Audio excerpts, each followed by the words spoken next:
Hello everyone, welcome to KV teachers guild. So बच्चों, अभी हम डिस्कस करेंगे 10th क्लास सोशल साइंस का एक क्वेश्चन पेपर। ये current session first periodic test का पेपर है ऑफ केंद्रीय विद्यालय संगठन। और पहला क्वेश्चन है, what are biotic and abiotic resources, give some examples. So biotic resources हम बोलते हैं सभी लिविंग ऑर्गेनिजम्स को, all living organisms in our environment are called biotic resources. For example, जैसे plants हैं, plants and animals, insects etc. और abiotic resources जितनी भी नॉन लिविंग चीज़ें हैं, all non living things in our environment are called abiotic resources. For example, जैसे air and soil, water, metal, rocks etc. Next is, what is the development goal for? Development goal क्या हो सकते हैं landless rural labourer के लिए? गांव में कोई पर्सन रहता है जिसके पास लैंड नहीं है, एज लेबर वो काम करता है, तो उसके लिए डेवलपमेंट गोल्स हो सकते हैं अच्छी वेजेस उसको मिले, बेटर वेजेस मिले, ज़्यादा दिन काम मिले, गांव में अच्छे स्कूल हो, एजुकेशन फैसिलिटीज़ मिले उसके बच्चों को, और कोई डिस्क्रिमिनेशन उसके अगेंस्ट ना हो। So more days of work, then better wages, school education facility, school for his children, and no social discrimination against him.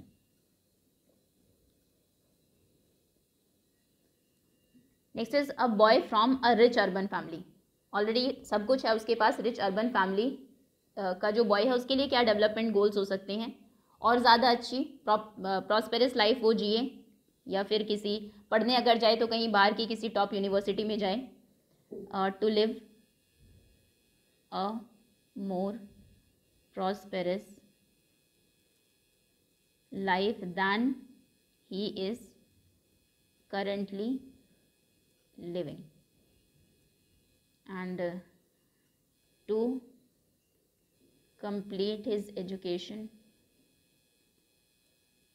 from top university in abroad. Next is, who were Mariana and Germania.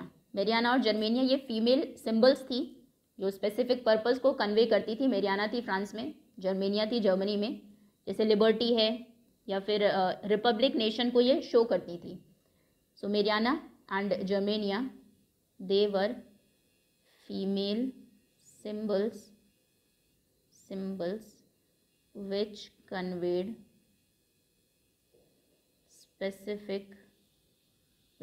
a specific purpose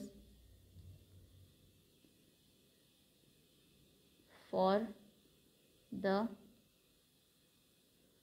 French and German nation respectively. Mariana in French and Germania in Germany. Okay, next.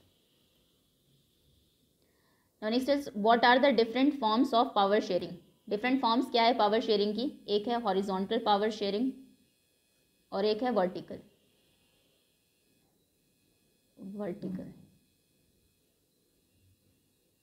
Horizontal में power share होती है जो legislature है, laws को बनाते हैं, उनके बीच में, एग्जीक्यूटिव के बीच में जो एग्जीक्यूट करते हैं, और जुडिशरी के बीच में, जुडिशरी। और वर्टिकल में सेंटर के पास पावर होती है, सेंट्रल गवर्नमेंट, स्टेट गवर्नमेंट, और फिर कुछ पावर दी जाती है लोकल गवर्नमेंट को। Okay, next is, what is majoritarianism. Majoritarianism क्या है? इसमें जो मेजॉरिटी है वो रूल करती है कंट्री को उनकी मर्जी के अकॉर्डिंग, जो माइनॉरिटी है उनकी विशेस को, उनकी नीड्स को कंप्लीटली डिसरिगार्ड करके। So majoritarianism is a belief that the majority community, जो भी मेजॉरिटी में है उस कंट्री में, community should be able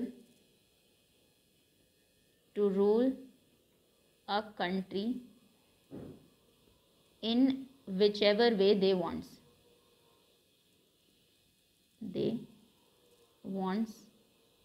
by disregarding the wishes and needs of minority. Okay. Now next is section B. What are the features of federalism?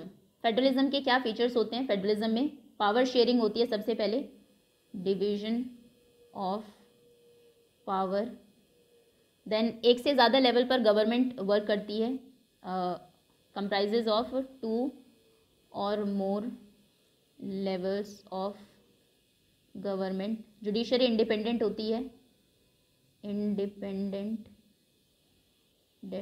Judiciary,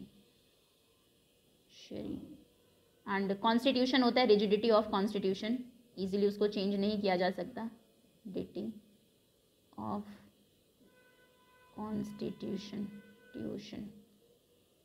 okay next, what are the steps taken to control soil erosion?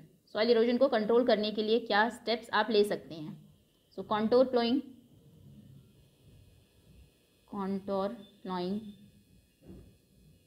And terrace farming, जो hilly areas हैं वहाँ पर terrace farming, afforestation, ज़्यादा से ज़्यादा पेड़ लगाकर,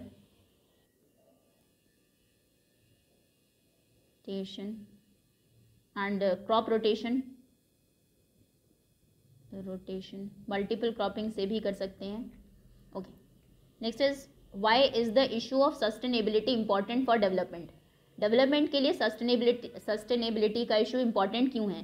क्योंकि अगर हम डेवलपमेंट करेंगे और सस्टेनेबल डेवलपमेंट वो नहीं होगी तो रिसोर्सेज हमारी फ्यूचर जनरेशन के लिए नहीं बचेंगे. So if resources are not used carefully, are not used judiciously or carefully, they may not be available for future generation. So issue of sustainability is important for development. Next is, how have technical and economic development led to more consumption of resources? Technological और economic development की वजह से ज़्यादा consumption क्यों हो रहा है resources का? सबसे पहले तो बहुत सारे जो हिडन रिसोर्सेज थे, टेक्निकल डेवलपमेंट की वजह से हमने उनको फाइंड आउट कर लिया है, हिडन रिसोर्सेज को.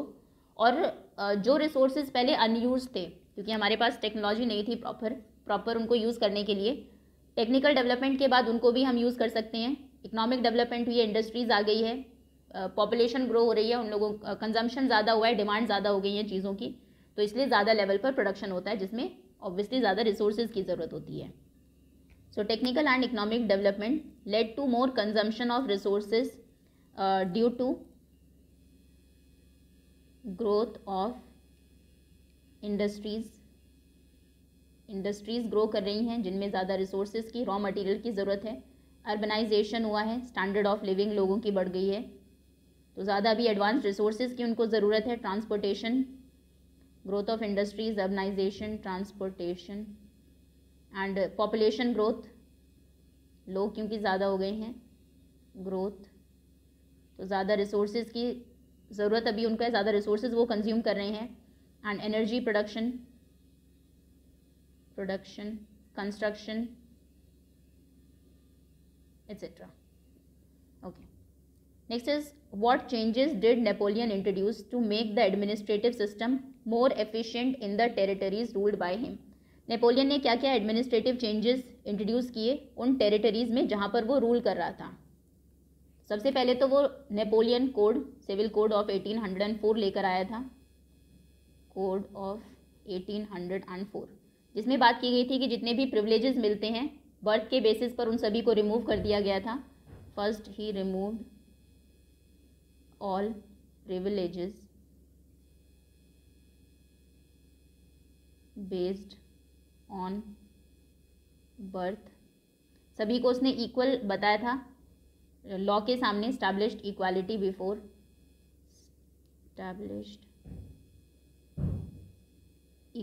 Before law. Right to property को सिक्योर किया था, लोगों को फ्रीडम दी थी जो न्यू बिजनेसमैन थे, आर्टिसंस थे, पीजेंट्स थे, वर्कर्स थे। देन गिल्ड रेस्ट्रिक्शंस को रिमूव किया था, रेस्ट्रिक्शंस। एंड जो टेरिटरीज आती थी उस टाइम पर, जो फ्रेंच कंट्रोल के अंडर थी, जर्मनी, इटली, स्विट्जरलैंड और डच रिपब्लिक का कुछ पार्ट, उनके सभी पीजेंट्स को जो ड्यूज थे उनसे फ्री कर दिया था। उसके बाद कम्युनिकेशन और ट्रांसपोर्ट सिस्टम में भी इम्प्रूवमेंट हुए थे। देन एक कॉमन नेशनल करेंसी इंट्रोड्यूस की थी, स्टैंडर्डाइज मेजर्स थे, वेट्स थे, यूनिफॉर्म लॉज थे, जिनसे प्रोड्यूसर्स को और बिजनेसमैन को बहुत फ़ायदा हुआ था। ये सभी पॉइंट्स आप इसमें लिख देंगे। Now next is section D, case study है, एक पैराग्राफ गिवन है, फिर उस पर बेस्ड क्वेश्चंस हैं। During the 1830s, Giuseppe Mazzini had sought to put together a coherent program for a unitary Italian republic. He had also found a secret society called Young Italy for the dissemination of his goals. The failure of revolutionary uprisings both in 1831 and 1848 meant that the mantle now fell on Sardinia Piedmont under the ruler King Victor Emmanuel II to unify the Italian states through war. In the eyes of the ruling elites of the region, a unified Italy offered them the possibility of economic development and political dominance. Now answer the following questions, following MCQs by choosing the most appropriate options. First is, what was the name of secret society formed by Giuseppe Mazzini? Giuseppe Mazzini ने जो society form की थी, secret society, उसका क्या नाम था? उसका नाम था young Italy, young Italy. Next is, when did Giuseppe Mazzini seek to put together a coherent program for a unitary Italian republic? Unitary Italian Republic के लिए कब उन्होंने प्रोग्राम स्टार्ट किया था? इन 1830s में। Next is, who was the ruler of Sardinia Piedmont? Sardinia Piedmont के ruler कौन थे? Emmanuel second, king Victor Emmanuel second. What did a unified Italy offer the ruling elites of this region? जो elites थे उस reason के, unified Italy उनको क्या offer कर सकता था? elites को offered possibility of economic development and political dominance, economic development and political dominance. Okay, next एक और पैराग्राफ है। Sri Lanka is an island nation just a few kilometres off the southernmost coast of Tamil Nadu. It had about 2 crore people, about the same as Haryana. Like other nations in the South Asia region, Sri Lanka has a diverse population. The major social groups are the Sinhala speaking 74%, Tamil speakers 18%. Among Tamils, there are 2 subgroups. Tamil native of the country are called Sri Lankan Tamils, 13% है जो. तो पहला question है, who were the Sri Lankan Tamils and what are their percents? Sri Lankan तामिल्स कौन हैं? तामिल के जो natives हैं, और श्रीलंका के जो नेटिव्स हैं, तामिल नेटिव ऑफ कंट्री, हाँ, श्रीलंका के जो नेटिव्स हैं उनको श्रीलंकन तामिल्स बोलते हैं, जो तामिल भी बोलते हैं, वो 13% है। फर्स्ट का answer. Who were the major social groups of Sri Lanka? Sri Lanka के मेजर सोशल ग्रुप्स हैं Sinhala speakers and Tamil speakers. What is the population of Sri Lanka? Sri Lanka की पॉपुलेशन है about 2 crores. Okay, now map based questions. On the political map of India, label different soil types: arid soil, black soil, alluvial soil. ये question paper Hindi में।